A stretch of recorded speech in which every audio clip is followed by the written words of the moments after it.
Hello and welcome to the Armenian News Network Groong Week in Review. We're recording this show on December 5th, 2021.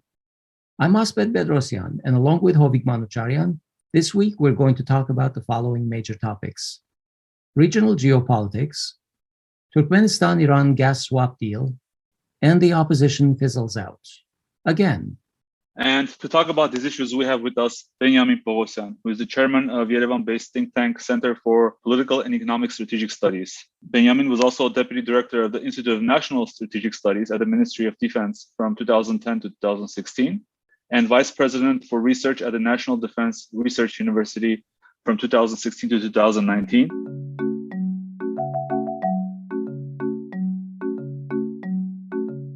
Hello and welcome, everyone. Hi, Benyamin. Hello, Hovik. Hello, Asbed. Thanks for having me. Hi, Benyamin. Great having you. The topics in our show have been dominated by geopolitics, and I think that we cannot really escape this topic. So be ready for a very geopolitical focused show. Let's begin with, I guess, the negotiations on post-November 9 agreements that continued this week. Last week, Russian President Putin had set expectations in Sochi that a more detailed agreement would be negotiated and possibly signed this week, stemming from the announcement on November 26, which we discussed last week. And towards the end of the week, however, it became apparent that the Armenian and Azerbaijani sides don't fully see each other eye to eye.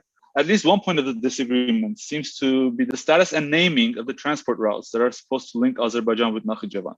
Towards the end of the week, on Thursday specifically, Secretary of National Security Council Armen Grigoryan dropped the news in an interview with Azatotsun, stating that the Commission on Unblocking of Corridors has not yet reached an agreement, and mentioned Armenia's opposition to any discussion based on, quote, the logic of corridors, unquote.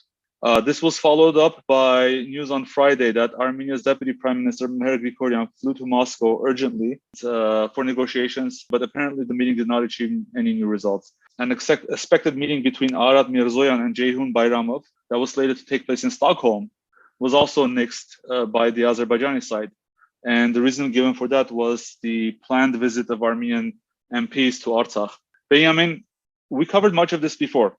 Azerbaijan and Turkey are very loudly proclaiming that they will get a, quote, corridor, unquote, but the Armenian side keeps rejecting this. And you previously stated that what Azerbaijan wants, regardless of what it's called, is basically a communication between Azerbaijan and Nakhichevan without any controls, whether it's customs, passport, phytosanitary, etc. So do you think that this continued pushback by Armenia is simply related to terminology? Or are they actually looking for substantive concessions, meaning sovereign control over transit through their territory? And if so, how realistic is this bargaining position? Okay, my understanding is that terminology plays a role here, but definitely does not play a decisive role, because both Azerbaijani politicians and experts stated privately and publicly that for them, content is much more important than naming. So, okay, they told that if Armenia is concerned because of the term corridor, they may use whatever other terms Armenia is ready to accept, like a special transit zone, route, road, highway, elevator, or whatever else. But for them, they strongly believe that they really or definitely they are entitled to have this uncontrolled passage through the Armenian territory from Azerbaijan to Nakhichevan. And their logic is very simple, because they say, okay, guys, you are using the highway which passes through Lachin region of Azerbaijan into the Karabakh. And they say that Armenia itself accepted that Lachin is a part of Azerbaijan, because when we read the statement of November 10, 2020, it is written that Armenia will return Lachin to Azerbaijan until December 1st, 2020. So from Azerbaijani perspective, it means that Armenia accepted, at least on November 10, 2020, that Lachin region is a part of Azerbaijan. So if Lachin region is a part of Azerbaijan, the highway which passes through the Lachin region is a part of Azerbaijan and under the sovereignty of Azerbaijan. But Azerbaijan has no passports, customs, or any control on this highway, and there is only Russian controls on this highway. So what Azerbaijanis are telling They are saying nobody is telling that this highway or railway, which should pass via Sunni region of Armenia, should not be under Armenian sovereignty. It should be under Armenian sovereignty, as well as the highway which passes through Lachin region and connects Goris to Stepanakert is under the Azerbaijani sovereignty.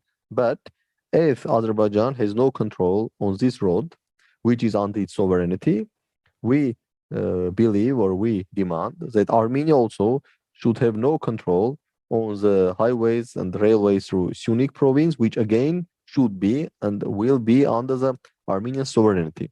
So this is a very interesting and very delicate game of terms also, because sometimes we hear from our government and also from the Russian government, like this Russian Deputy Prime Minister, Mr. Overchuk, who, when he met with Pashinyan in early November, he stated that there is an agreement that all routes or roads or highways should be under the sovereignty of those countries through which territories they are passing.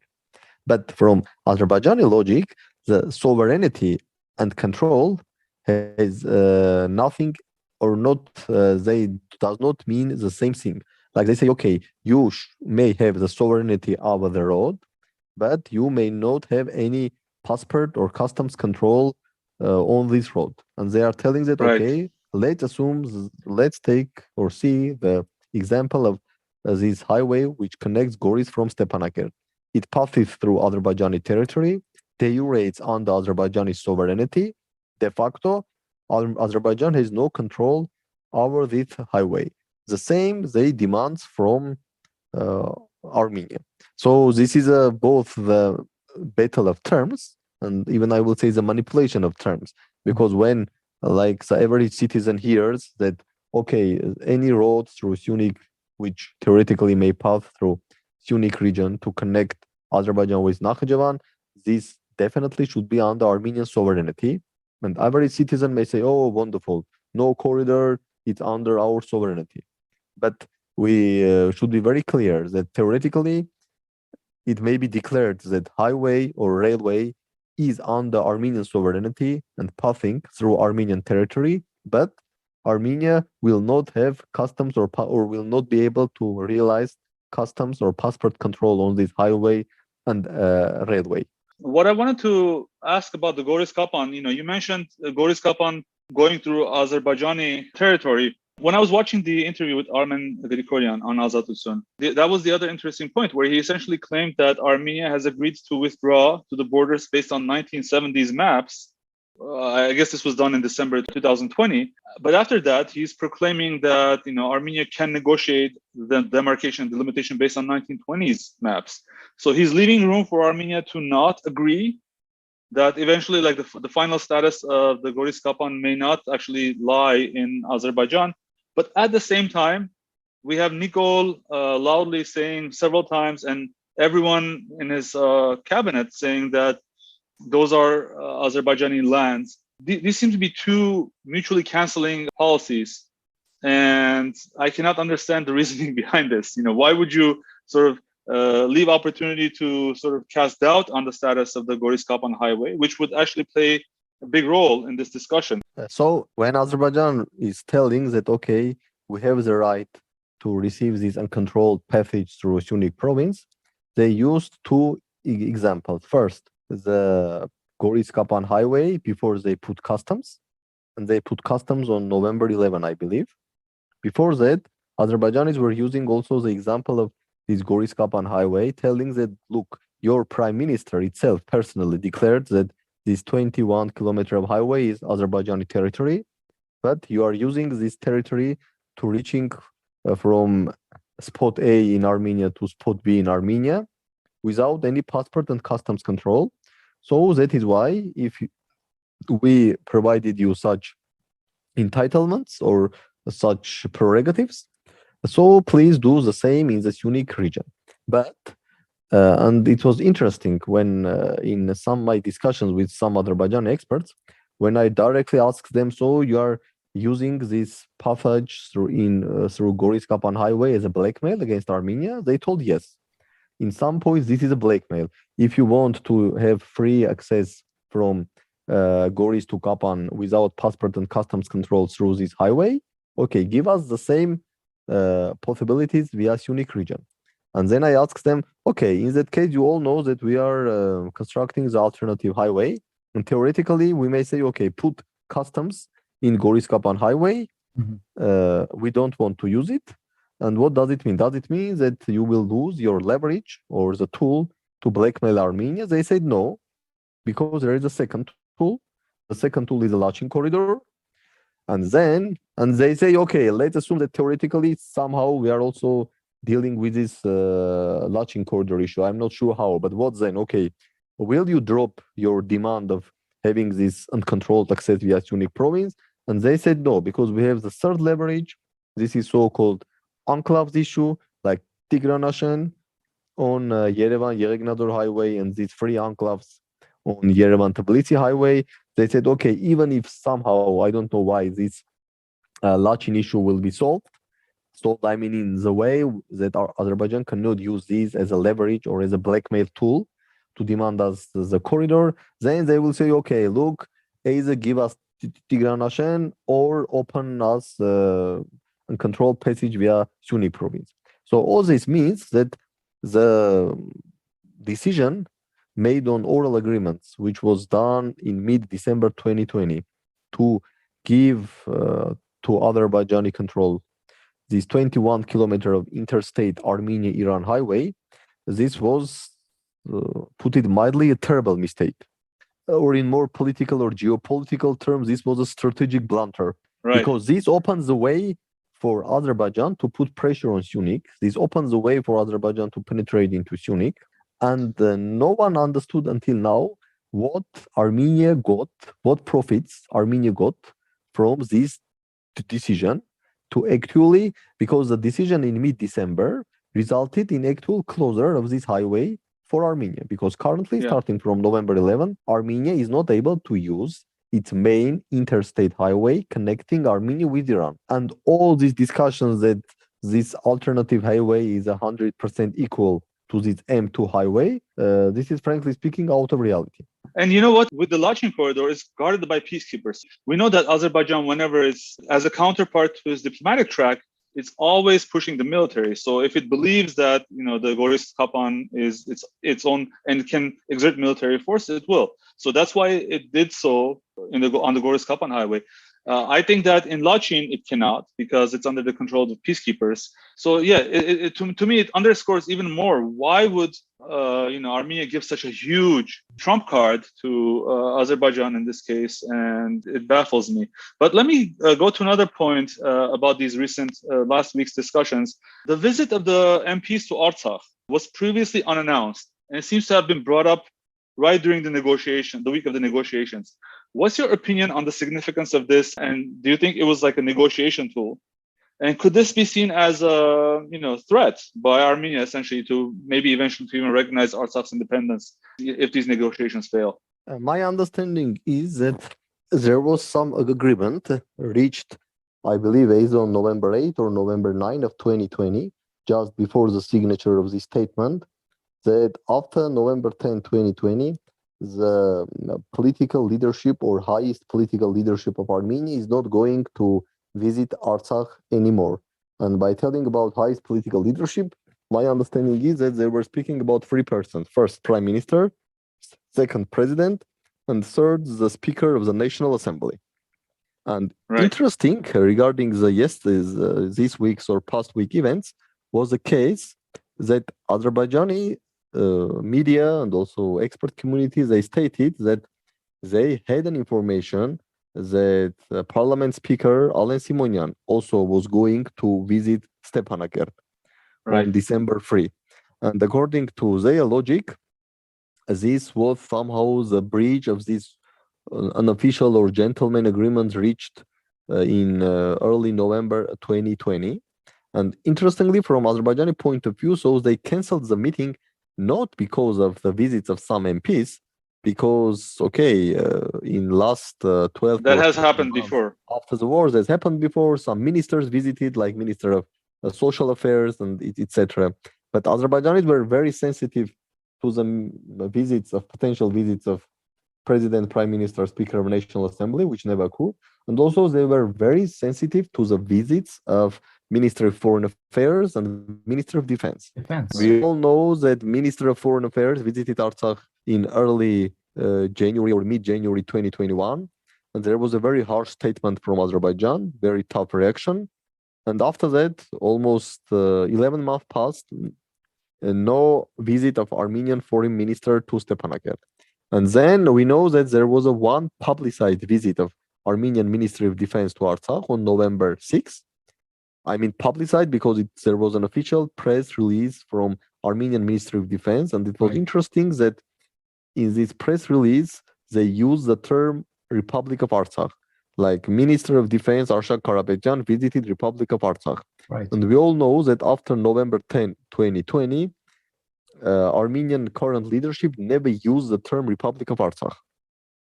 Never they used the term of Republic of Artsakh. Prime Minister does not use this term.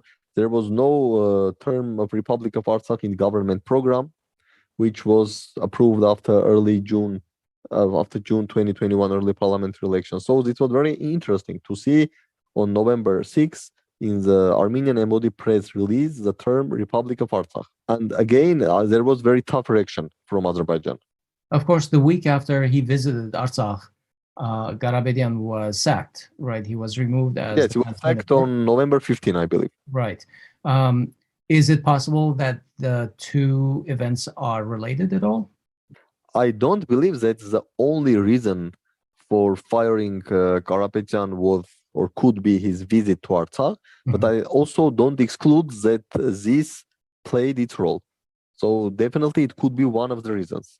But I don't believe that, okay, there was no other reasons and only the visit was the main or the only reason. But the fact that could be a reason of his firing or one of the reasons, this is for me, it's absolutely realistic scenario or realistic option. So the visit of these MPs to Artsakh have, at such a sensitive time in the middle of the negotiations when anything could possibly derail these negotiations, right? I thought, is it possible that these have been pre-agreed with the Russians? Or alternately, is it possible that they are meant to throw the Russians under the bus, essentially, to create stress for them? My understanding is that any visit for any official of Armenia definitely should be agreed with Russia. Not only because this is a good thing or Armenia believes that, okay, Armenia should agree with these type of things with its ally, but because of the basic fact that Russian peacekeepers are controlling the highway. And I'm pretty sure that if there will be no preliminary agreement, theoretically, Russian peacekeepers may simply not allow these people to enter Artsakh. And we should know very clear one thing. When you are leaving the Teh village of Armenia and entering the Republic of Artsakh or unrecognized Republic of Artsakh, in reality, you are entering the de facto Russian control zone. Here, Russian peacekeepers are making decisions. You may be the Prime Minister of Armenia, President of Armenia, or whoever you want to be. The decision makers are Russian peacekeepers and their commander sitting in Stepanakert, or maybe the commanders of their commander sitting in Moscow. So in any case, everything should be agreed and is agreed with Russians because they are the kingmakers now in Nagorno-Karabakh. Regarding why there was a statement that Alen Simonian, I mean the speaker, should also visit the Stepanakert, and then why the visit was cancelled. I'm not in a position to say that, okay, maybe the visit of Alen Simonian was cancelled because Azerbaijan itself cancelled the meeting between Mirzoyan and Bayramov. But it's interesting that Azerbaijanis are thinking that, okay, after our warnings, Alen Simonian decided not to go.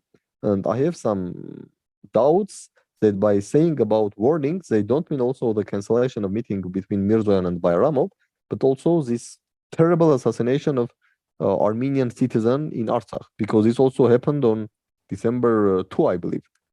Yeah. And we should also take into account one basic fact. All Armenians living in Artsakh, they hold Republic of Armenia passports. So this was not simply the assassination of Armenian living in Artsakh. This was the assassination or killing of Republic of Armenia citizen. And from that perspective, my understanding is that our government reaction, which was only the statement of Ministry of Foreign Affairs, with the same wordings that, okay, this again proved that Artsakh cannot be a part of Azerbaijan, and we believe that this should be investigated and etc. etc.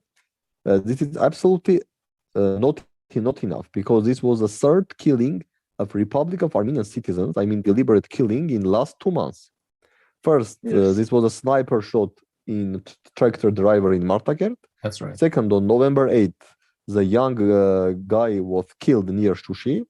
And now this 65 years old person was kidnapped and directly shot, like in, I don't know, in Nazi concentration camps. Sorry for that term. And my understanding is that at least Armenian government should not only make a statement and say, okay, we call on Russian peacekeepers to do something or not to do something. Definitely, a criminal investigation should be opened by Armenian General Prosecutor or Prosecutor Office. And because we know that in Artsakh police identified the killer, like Azerbaijani soldier, I don't know his name or surname. Armenia should immediately now, he should apply to Interpol and issue a criminal warrant for arresting this guy for killing Armenian citizen. Otherwise, if simply Azerbaijanis will kill the Republic of Armenian citizens and Armenian MFA will only make a statement that, okay, this proves that Artsakh cannot be a part of Azerbaijan, this will lead us to only this place when now Azerbaijan is killing one Armenian citizen per month. I'm afraid starting from January, they will kill one Armenian citizen per week. And this is going to nowhere. Yeah, and all these discussions or condemnations or speculations that look, Russian peacekeepers, they are not doing their job well, let's kick Russian peacekeepers out of there. This is, frankly speaking, a total manipulation, because one thing is absolute clear. If Russian peacekeepers leaving Artsakh now, for whatever reasons, because Armenia wants it, because Azerbaijan wants it, or because President Putin decides that he's not interested in Karabakh, we will have zero Armenians in Karabakh maximum within 2 weeks. So this is a basic fact, and I would like everyone not to forget this. Anyone who believes that if Russia will declare that, okay, my peacekeepers will leave Artsakh until December 31, 2021, then any other soldier from any other country will come to Karabakh until December 31, 2021 to protect Armenians from potential Azerbaijani attacks and Azerbaijani massacres. Unfortunately, this is pure science fiction for me. So we know that both sides are supposed to meet in Brussels on December 15, and the meeting in Sochi was claimed to be a last-minute decision by at least Pashinyan himself. If it was a last-minute decision, do you think that it was done as a result of some arm twisting by Russia? Also, taking into account the amplified criticism of Russia by some Armenian politicians, is this something that Russia wants to get before the Brussels negotiations or the Brussels meeting? I don't believe and I don't think that the Sochi meeting was some last-minute decision. My understanding is that for several months there was intensive preparations for the trilateral meeting between Putin, Pashinyan, and Aliyev, and there was a preliminary understanding that meeting should take place in the week between November 8th and November 12th on online format. Then Pashinyan, for whatever reasons, asked either to postpone or cancel this meeting. I'm not sure. His suggestion was simply to postpone or to cancel. But given the very tough Azerbaijani reaction immediately after this offer, I mean, the putting custom checkpoints on Goris-Kapan highway, then on Kapan-Chakaten road, and then this military escalation on November 14 and November 16, my understanding is that Pashinyan simply didn't say, okay, give me 1 more week. If Pashinyan option was give me one more week, definitely there was no reason for Azerbaijan to start this mini war on November 16. My understanding is that Pashinyan asked to cancel this meeting or postpone for several weeks or even several months. But then Azerbaijan launched this escalation and somehow forced Armenia to come to this meeting. So this was not a last-minute decision, because the meeting was in preparation for several months. Regarding the meeting in Brussels, as far as I know, this meeting was in preparation for some 1 month. Maybe the first idea that, okay, you both are coming to Brussels. So let's not forget that this is not special visit to Brussels to organize this meeting. This is a Eastern Partnership Summit. So in any case, both Pashinyan and Aliyev they were going to go to Brussels on December 15. As far as I know, somewhere since mid-November 2021, the EU floated the idea that because you will be in the same hotel and essentially in the same room, maybe we can organize also the meeting between two of you. And there was a preliminary agreement from both Armenian and Azerbaijani sides. After this failed, or not failed meeting, but the failed attempt to organize a meeting in Stockholm between two ministers of foreign affairs, let's see if, in any case, this trilateral meeting may happen or no. I believe it may happen, but most probably it will be again focused on humanitarian issues. And here again, what is the problematic for me and what is concerning for me, that Azerbaijan was very successful to insert these mines or landmine maps into these issues of humanitarian problems and prisoner of war issues. Because we all know that in the statement of November 10, 2020, there is nothing about any maps. Right. There is a very clear point that all prisoners of war and others should be freed. But now Azerbaijan managed to put this maps issue in the equal ground, on equal level with these prisoner of war issues. And in all statements from all actors, we hear that, okay, all prisoner of wars should be freed, but also Armenia should release all maps of these landmines. And this is another diplomatic failure for us, because what Azerbaijan should do and was obliged to do by this November 10, 2020 statement, he managed to transform it into some bargaining chip, insert into these discussions and into these narratives, this issue of maps. And now we have a lot of prisoner of war still in Azerbaijan, which is absolutely breach of November 10, 2020 statement. But besides that, some external actors are praising Azerbaijan for releasing some POVs and also calling us to release some maps. So this is another good or vivid example of diplomatic success of Azerbaijan after November 10, 2020, and diplomatic failure of Armenia after November 10, 2020. But again, my understanding is that most probably either before a December 15 meeting or immediately after the meeting, we will see another release of some Armenian POVs and another delivery of some additional maps of landmines to Azerbaijan. Coming back to Russia, what do you think Russia wants to get out of the negotiations? Do you think that they're essentially taking a balanced approach and they're interested in simply allowing both sides to come to an agreement, or do they favor a specific outcome? And talking about this, also, I think I wanted to get your thoughts on the phone call that happened between Erdogan and Putin 2 days ago, where apparently the topic of the unblocking communications in the Caucasus was discussed, and the Kremlin highlighted that this point was raised by Erdogan himself. What do you think in general is essentially Russia's approach to these negotiations? My understanding is that Russia clearly wants one thing. Russia wants stability. I believe Russia is, if not fully, but somehow satisfied with this new status quo, which emerged as a result of November 10, 2020 statement. And Russia wants stability here. This is his strategic goal, to foment or cement this new status quo, which emerged after November 10, 2020. And Russia has a zero intention to have any direct military confrontation with Azerbaijan. This we should understand very clear. Russia has zero intention to have any direct military confrontation with Azerbaijan. Why? Because it will mean automatically it will trigger acute political crisis with Turkey. And this is the last thing which Russia needs now, given all this turmoil which is going in Russia, along the Russia-Ukraine borders, in Belarus-Poland border, Belarus-Lithuania border. So at the end of the day, Russia still is able to navigate its relations with Turkey and come into some terms. So anything, any flare-ups, large flare-up in South Caucasus, it means additional problems or additional crisis in Russia-Turkey relations. Russia is not interested in this. He's interested in stability, even if not some final agreement between Armenia and Azerbaijan, but some stability.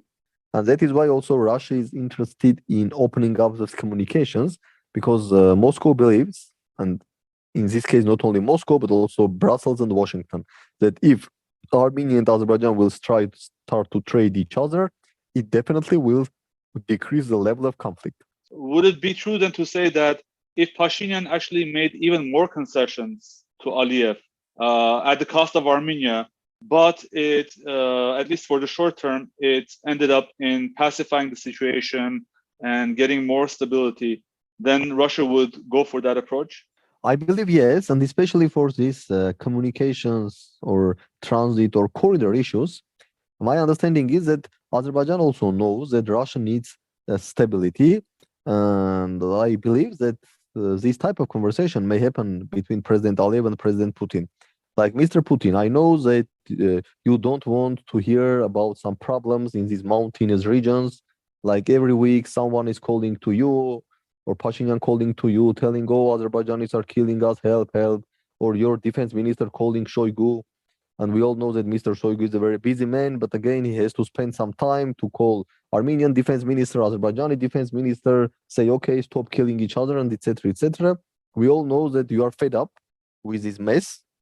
But guys, the only way to stop this mess, please convince, force, or do whatever you want with Mr. Pashinyan, so he satisfy our two main demands. First, to start the delimitation and demarcation process, agreeing that the primary principle is the recognition of mutual territorial integration within late Soviet Union borders. Second, to provide us these highways and railways through Sunik without any Armenian control. And at the end of the day, maybe we are ready to accept the Russian control. Let's have Lachin Corridor 2. Okay, again, it will be part of Armenia, it will be on the Armenian sovereignty, but there will be only Russian control. And if I were, okay, definitely I could not be Mr. Putin, but if I would be one of his advisors, at least on corridor issues, I will say, look, why not?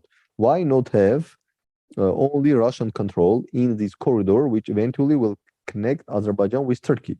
Let's not forget, we are not speaking about highway and railway, which will connect Azerbaijan with Nakhchivan.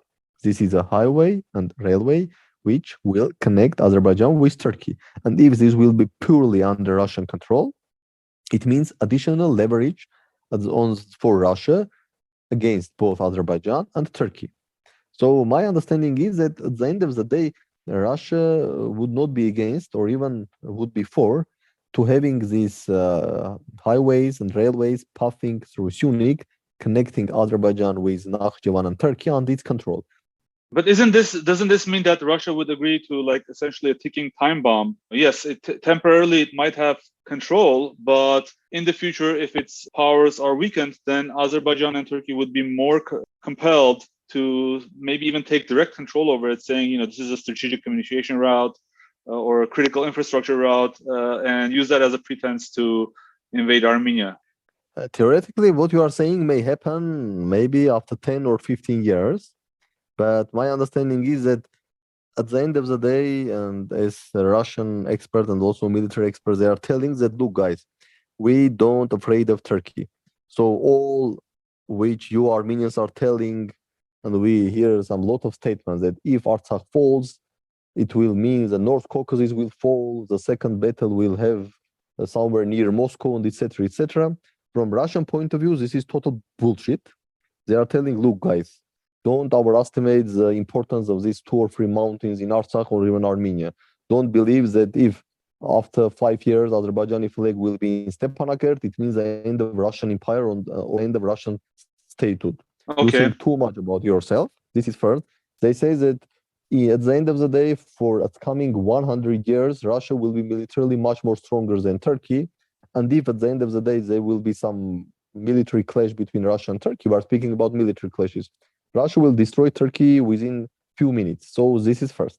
Second, if we are speaking about the potential increase of pan-Turkism ideologies in the Muslim-speaking republics in the Russian Federation, Russians are telling that, sorry, but what has in common the 80,000 people living in Artsakh with the potential increase of pan-Turkism ideology in, for example, in Tatarstan? Because this pan-Turkism ideology is being spread through other institutions. We all know that there are this Turkish Institute for Culture Studies and etc., etc. So if you are speaking about pan-Turkism and the potential threat for this is Russia, yes, this could be a threat. But this ideology is being spread not through Artsakh.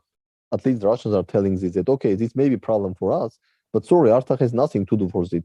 So the case that in Stepanakert Armenians are living or Azerbaijanis are living, this has nothing to do with potential increase of pan-Turkism ideology in Tatarstan or Bashkiria. So in any case, Russians are telling first, we will control this corridor, and if Turkey will behave him in another very proper way, we know how to damage Turkey. We can damage it in Syria, we can damage it in Libya. At the end of the day, we can damage it in Turkey itself.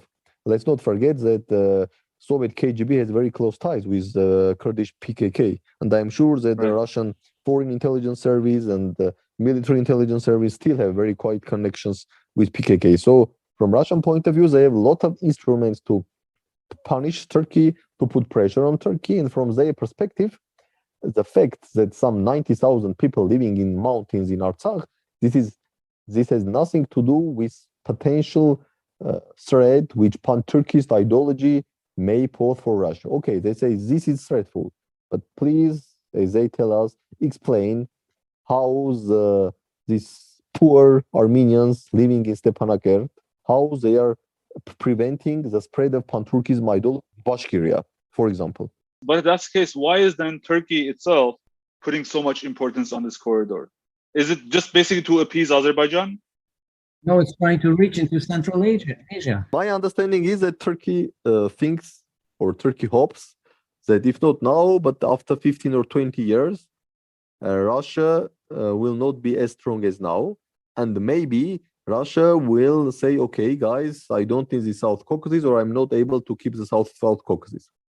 But again, we are speaking about South Caucasus, not about Russian territories. My understanding is that Turkey believes that due to some demographic or economic projections or calculations, somewhere in the mid-21st century, somewhere in 2050, maybe Russia will not be strong enough to keep South Caucasus. But I'm not speaking about Tatarstan or Bashkiria. I'm speaking about South Caucasus.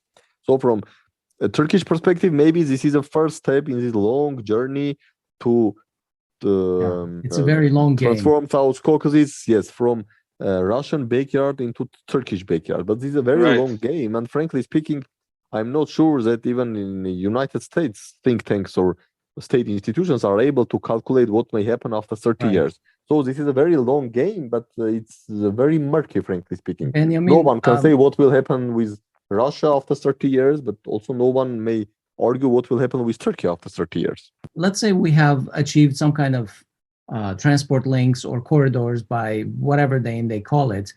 Let's say there is an equal status to the passage between Azerbaijan and Nakhichevan and Armenia and Artsakh proper through the Lachin corridor. Does this mean that Azerbaijan would be able to completely, without any control, arm Nakhichevan and Armenians could arm Artsakh? No, definitely no, because first, we now can arm Artsakh only if Russia agrees to this. And if this corridor will be controlled by Russians, definitely Azerbaijan can arm Nakhichevan only through the consent of Russia. But there is a big difference. Nakhichevan has 10-kilometer land border with Turkey. So Azerbaijan or Turkey, they can arm Nakhichevan directly through Turkey, and neither Armenian nor Russia can do anything here.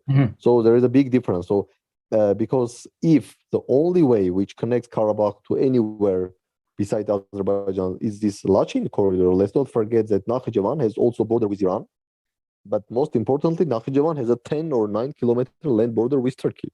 So even if this corridor or this highway and railway that will be controlled only by Russians, which means that Azerbaijan will not be able to transfer any weapons from Azerbaijan to Nakhichevan, but nothing prevents Turkey or Azerbaijan to transfer weapons to Nakhichevan via Turkey.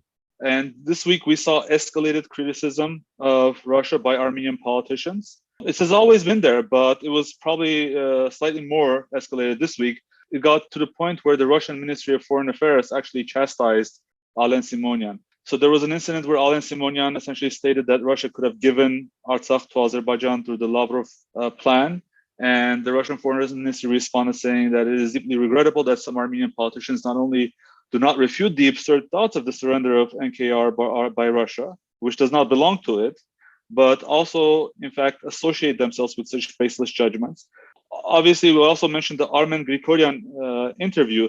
And what I want to go back to that interview for is that in that interview, he took a pot shot at Russia by saying that the recent escalations in November, including the Goris-Kapan highway closure, including the mini war that happened on November 16, happened after Overchuk's visit to Armenia on November 5, and because of some statements he made. At least that was the sort of illusion that I got when listening to it. He didn't say that was directly because of it. He said like it happened after these statements. What do you think are Armenian politicians thinking about this and putting this blame on Russia? What can that get us? And what can, do you think that's a smart strategy? Okay, my understanding is that government people who held the government position during the war and who are also part of government now, of course, they will do everything trying to divert the blame from themselves. Of course, I'm not sure, and I hope this will not going to happen, because definitely the number one or the top guys who should be blamed for this catastrophe which happened to us, this is the Armenian government, this for sure. And the current government, but also the previous government, but it's a totally different issue of discussions. Second, regarding the Russian plan or Lavrov plan, I am pretty sure that when the Russians put their offers to Armenia and Azerbaijan back in 2019, which itself were the slightly modified versions of co-chair options put on the table starting from 2007, when this more Madrid document was presented to both Armenia and Azerbaijan.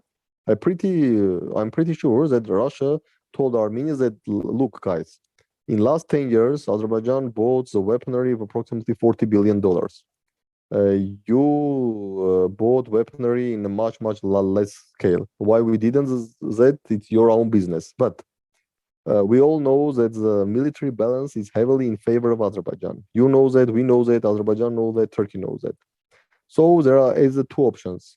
Either we are accepting our offers, and most probably Azerbaijan hinted that they will accept this, that you are giving these 5 regions, and then after 1 year, you are giving some additional territories, you are allowing Russian peacekeepers in, you are controlling all Nagorno-Karabakh Autonomous Oblast, or Russia controls it. No Azerbaijan is entering into the former Nagorno-Karabakh Autonomous Oblast, and the Lachin corridor remains and much wider than current 5 kilometer. Or we are not able to prevent the large-scale war starting from Azerbaijan. And we know, Azerbaijan knows, Turkey knows that if war starts, you will be militarily crushed. I'm pretty sure that this type of discussion happened. Okay, after that, if Armenian government decided that he should reject the Russian offers and then say that, okay, Russia gave up Karabakh or sold Karabakh or whatever else, for me, this is not rational, let's put it this way. I don't see even the drop of rationality in these discussions that, okay, Russia gave up Karabakh, or Russia surrendered Karabakh, or Russia sold Karabakh to Azerbaijan. Okay, we may say that Russia didn't prevent war, okay, that Russia was asking us to give the territories which we liberated during 1990 to 1994 and which were out of Nagorno-Karabakh Autonomous Oblast. But first, all suggestions elaborated by OSCE Minsk Group co-chairs, including United States and France, all suggestions, they clearly mentioned that territories outside Nagorno-Karabakh Autonomous Oblast should be returned to Azerbaijan. This was official position of United States, official position of France, and official position of Russia. If we believe that this means that this position means that who holds this position was going to sell or sold Karabakh, it means that 3 co-chairs, both 3 of them jointly. All of them sold it. Yes, it means that United States sold Karabakh, France sold Karabakh, and Russia sold Karabakh. But frankly speaking, I never heard about any Armenian politicians that Russia or the United States or France sold Karabakh, for example. Benyamin, Russia did not prevent war or could not prevent war, would you say? It's a very, very interesting and very tough question. My understanding is that after when Armenia publicly, and this was done publicly, and this was done in April 2020, I even remember the date, April 23, 2020, when Armenian Ministry of Foreign Affairs made a statement that Armenia rejects all, I'm emphasizing, all suggestions and options which were delivered to sides before May 2018, which means that Armenia rejected not only this real or fake Lavrov plan, but also Armenia officially rejected this OSCE co-chairs Minsk group options. Right. Like Kazan document and the updated versions. My understanding is that after this rejection, I am not sure that anyone could stop Azerbaijan from starting the war, because Azerbaijan has ironclad argument. Okay, Armenia rejected everything, which means there is no negotiations. So I have two options: either to accept the status quo for another 25 years, or start the war. Frankly speaking, my understanding is that after this Armenia's rejection, by the way, until now I don't understand the rationale behind this decision. No one explained me the rationale why Armenia did this.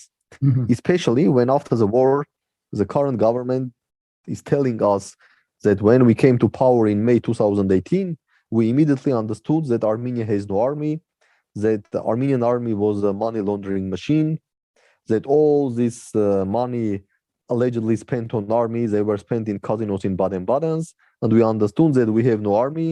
Azerbaijan is a very strong army, and we understood that if war started, Azerbaijan will crush us. Okay, very well. In May 2018, you understood that Armenia has no army, and in case of war, will be crushed.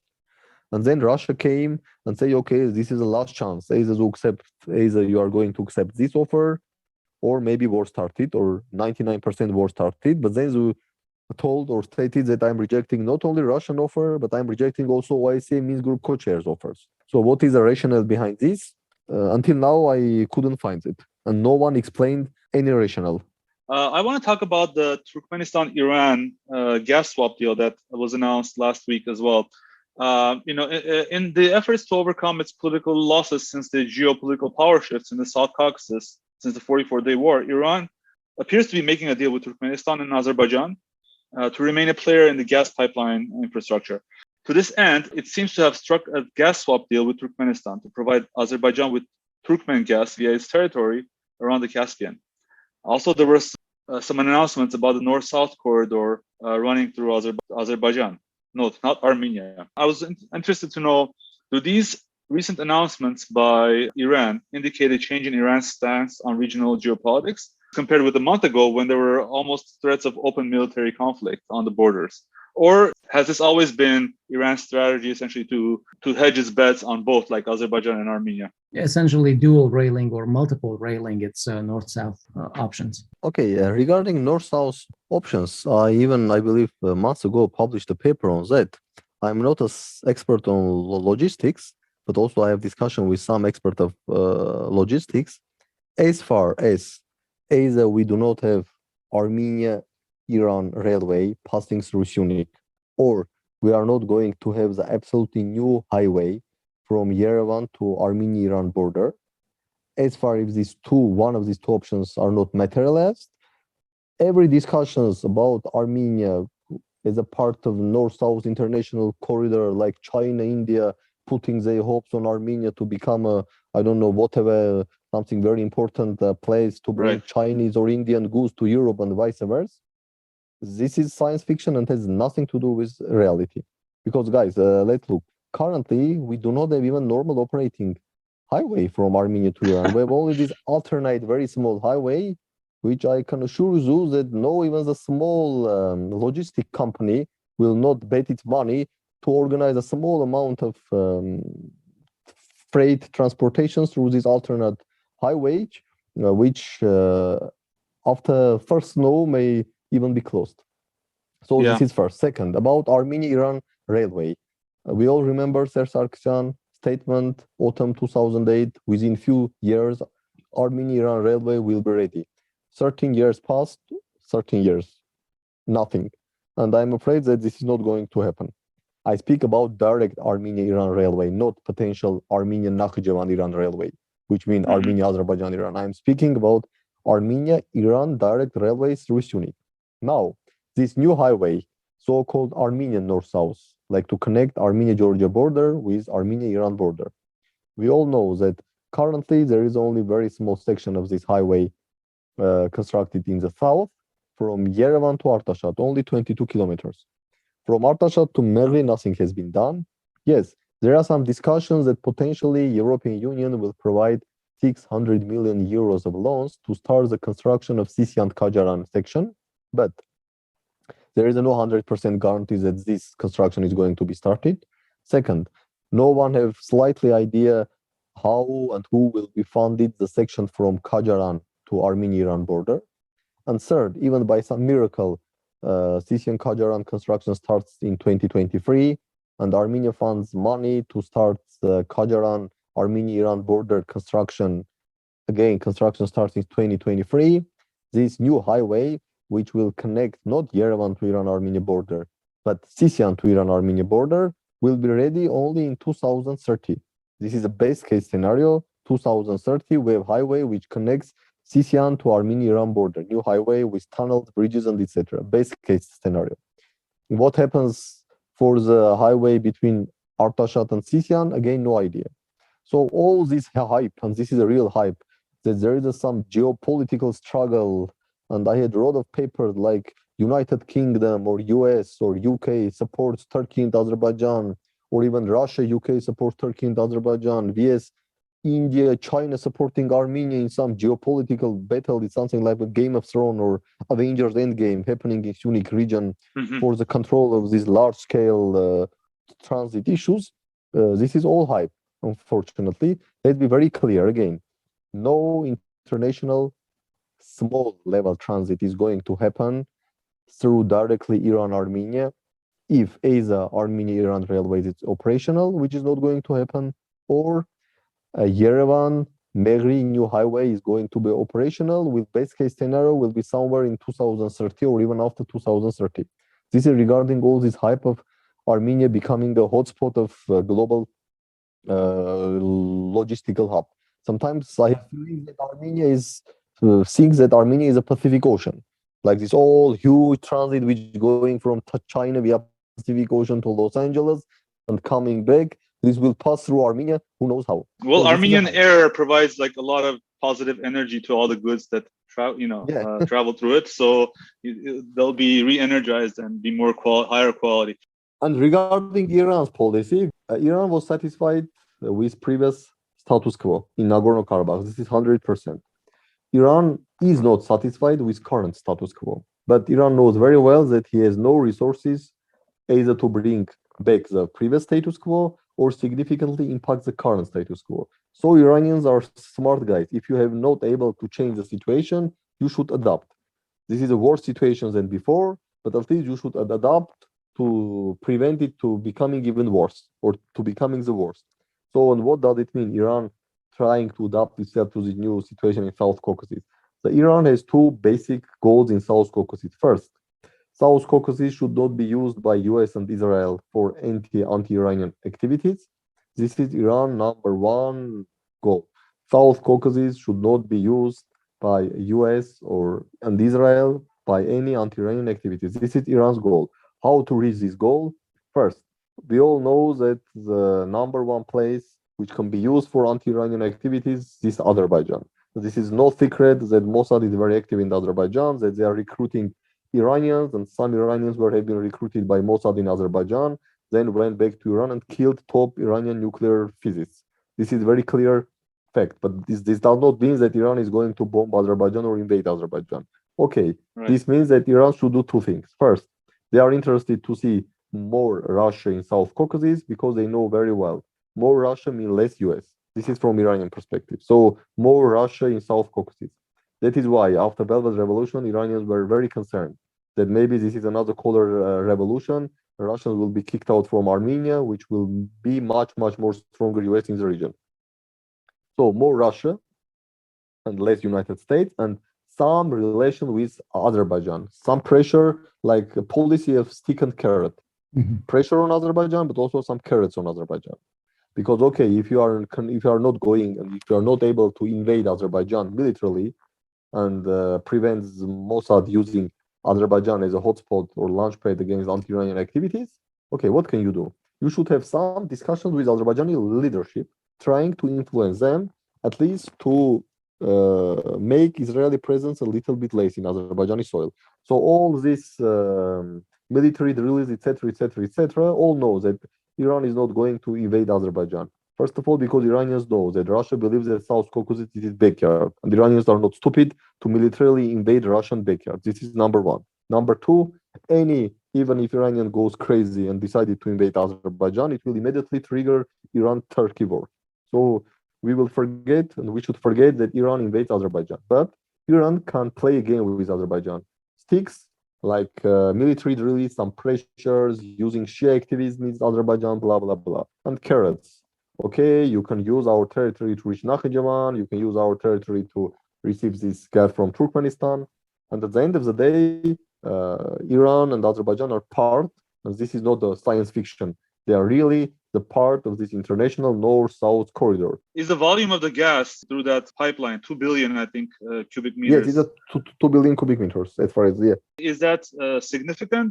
I don't know if that's big or small. And no, definitely this is not significant. This is not covering even the 50% of Azerbaijan domestic consumption, because as far as I know, Azerbaijan domestic consumption is much more than this 2 billion.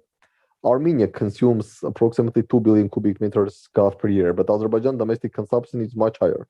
So I don't think that this could strategically alter the Azerbaijani gas market or South Caucasus gas market, but I believe this is part of Iranians' policy of carrot and stick towards Azerbaijan. Yeah. Because again, if you cannot invade Azerbaijan or force Azerbaijan to kick out Mossad from your territory, you should speak with Azerbaijan. This is a basic... It's enough to fill the press releases and to trigger a lot of the sort of armchair analysts, but I mean, it also establishes pathways, right? It establishes the pipelines through which more can be done. Yes, in any case, this is a stick and carrot policy, because this is good for Azerbaijan, but also any trade relations also give some leverage. And for example, we see this on China-Turkey relations, because a lot of people say, look, Turkey is pursuing pan-Turkey, this is dangerous for China, but why China-Turkish economic relations are thriving? The answer is very simple, because China knows if it has 10 billion trade over with Turkey, it has like 1% influence on Turkey. If China-Turkey turnover is 50 billion US dollars, it has much more influence. And China shows this in its relation with us, Australia, because when Australia demanded this investigation by WHO against COVID, and then signed it AUKUS, China say, okay, Australia, we are importing from you, I don't know, several billions of dollars of goods. We are not going to import you from nothing. And this hurted Australia very tough. The same is for Turkey. China will have much more developed economic cooperation with Turkey, because China understands that if you want to hurt the country in the current world, when there is no war between big or even middle powers, but there is a economic war. You can use the economic cooperation as a leverage. So stronger economic cooperation with Turkey, stronger leverage. The same is between Iran and Azerbaijan. My understanding is at least this. And as the last topic on our show, let's cover the opposition and why apparently we are seeing continued failures to organize for more than a year now. Previously, we had reported that there was this new liberation movement comprised of the 5165 and Zartong parties, which appear to have been gaining some momentum on the streets, but it fizzled out essentially. Karin Donoyan, head of the 5165, announced that their party is pulling out and blaming it on not getting sufficient turnout on the streets. They also, I think, blamed cold weather. So Benyamin, is this yet another monumental miscalculation by the opposition? If you're starting a protest movement in the middle of November, shouldn't you expect cold weather? And since when is the cold weather a reason to stop protests, especially given the gravity of the situation that the opposition at least claims, and they're calling Pashinyan a traitor, calling Pashinyan, all negative adjectives known to, Armenians. What's going on with the Armenian opposition? Tell us, please. Okay, I'm definitely not an expert on our Armenian domestic politics, and I'm afraid no one is an expert, because it's so messy that I'm afraid even politicians don't know what the hell is going on. But my assessment will be this. Any political movement first of all, needs resources, needs financial resources, needs human resources, and in the country like Armenia, needs also some external resources, because Armenia is very small and there are much more influential players here. So if you want to launch a successful political movement, you should have three things. First, money. I'm not speaking about the billions of dollars, but at least you should have some money. Second, you should have some administrative or human resources. And third, you should have some connections or backing from external, much more influential players. As far as I understand, neither this movement of Karin Tonoyan nor the Zartong party, they neither have enough money and they don't have enough external support. For example, let's take another example. We all know this new party, Country for Living, which is de facto supported or funded by Ruben Vartanian. Yes, Apreluyerki in Armenian. I believe maybe the precise English translation is not Country for Living, but something like that. So I believe that, the party was established only several months ago, but they successfully participated in some local elections. They even became part of coalitions in some communities. And I don't exclude that as a result of today's elections, even in some communities, they will win. And some strange or question may arise, okay, how is this the case? And these guys, okay, this was head by Mane Tandelian, okay, but Mane Tandelian was never the very high-level politician. Yes, he was, I believe, the part of Bright Armenians and left Bright Armenians and became the Minister of Social Affairs in Nagorno-Karabakh Republic for 6 months. Okay, now she came back to Armenia, and then, a quite successful party, people, money, posters, campaigns, etc., etc. Why? Because they have financial resources, Mr. Ruben Vartanian. And I don't exclude that they also have some external, if not support, but external backing, because we all know that Ruben Vartanian had also a huge network of connections. So the answer is this: if anyone wants to be successful in Armenia, it should have resources, external backing, and human resources. Okay, you may ask, but for example, second president of Kocharian, he has a lot of financial resources. He is alleged friend of Vladimir Putin, maybe the most influential person in the world. And also he has human resources. In that case, why Mr. Kocharian is not a prime minister until now? It could be a good question. And my answer is that because Mr. Kocharian does not want to be a prime minister of Armenia now, because he is a quite smart person not to be a prime minister of such a failing country. Meanwhile, there's continued pressure by the government to keep these leaders in Syunik jailed, who are traditionally painted to be sort of affiliated with the parliamentary opposition in Armenia. In the case of, for instance, Arush Arushanyan, the mayor of Goris, who has been in jail since mid-July, Lucine Avetyan, the head of the Karahunch community, and the sole witness on whose testimony the entire case is constructed, withdrew her testimony, saying that it was done under duress. In fact, previously she had written several different testimonies, and only after the third testimony were the Armenian prosecution able to arrest Arush Arushanyan. Now she even withdrew that third testimony, which is very weird, but at the same time, essentially the Arush Arushanyan's lawyers are claiming that the government no longer has a case, yet he's still in jail. And last week, the news is that Ashot Minasyan was arrested. He's also known as Ashot Yergat, on charges that are more than a year old, but essentially trying to assassinate the prime minister. Incidentally, several other people are implicated in that case, including Artur Vanetsyan. None of them are arrested. None of them are behind bars. Minasyan's legal team's argument is that their client has been on good behavior for more than a year. And this failed to dissuade the judges from approving the prosecution's request for pretrial detention. So Benyamin, is this random harassment of political opponents, essentially, targeted at wearing down the support for the opposition? Or is there more to this? We know, for instance, that both Arush Arushanyan and Ashot Minasyan fought during the Artsakh War, with Minasyan being a veteran of all three wars, and they led the voluntary detachments or paramilitary detachments. Could this be an attempt to rein in control over paramilitary units in Syunik? Okay, starting from your last question, I don't think that this is an attempt to rein on paramilitary units, because even I don't believe that there are the paramilitary units in Armenia. So thanks God we are not a Colombia or Libya yet, first. Second, I'm not a lawyer and cannot comment on legal issues, but one thing is clear: having all these growing tensions in Syunik and deteriorating situation in Syunik region, all this mess with these criminal cases against mayors and even re-elected mayors, I can say that from a security point of view, my expert assessment is definitely does not help to make Syunik more stronger.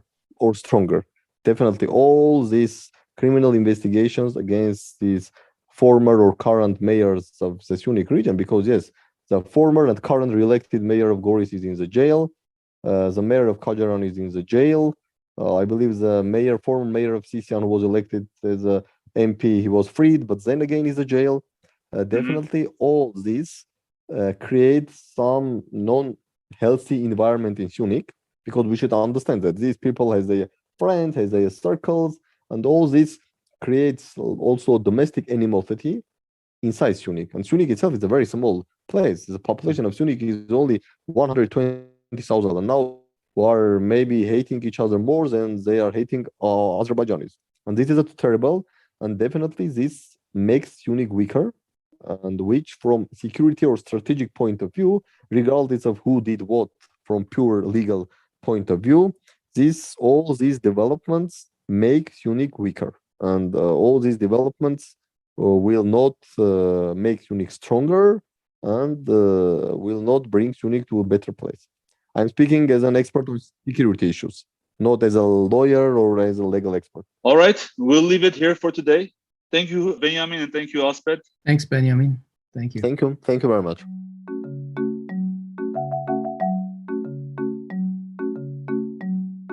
And that concludes our program for this episode of Groong Week in Review. We hope it has helped your understanding of some of the issues from this previous week. We look forward to your feedback and suggestions for issues to cover in greater depth. Contact us on our website at groong.org, that's Groong, and on our Facebook page, ANN-Groong, or in our Facebook group, Groong-Armenian News Network. Special thanks to Laura Osborne for providing the music for our podcast. I'm Hovik Manucharyan, and on behalf of everyone in this episode, I wish you a good week. Thank you for listening, and talk to you next week.